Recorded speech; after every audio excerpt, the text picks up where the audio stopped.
Hande Furby'siyle oynarken.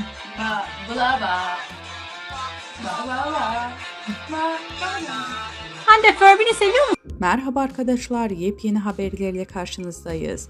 Hande Erçel sosyal medyada Türkiye'nin en çok takip edilen oyuncusu olma unvanını hala üzerinde taşıyor. Instagram'da 31 milyon takipçisini geride bırakan Hande Erçel, yeni dizisi Bambaşka Biri ile son dönemde sosyal medyanın gündeminden düşmeyen biri oldu.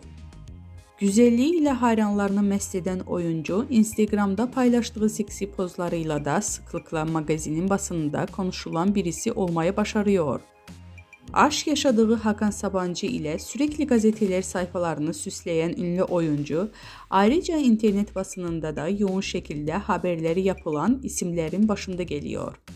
Hande Erçel demek, magazin olsun, dizi olsun, YouTube yayın olsun, reyting anlamına geliyor. Erçel ile ilgili yapılan her haber hayranlarına çok yoğun bir şekilde ilgi gösteriyor.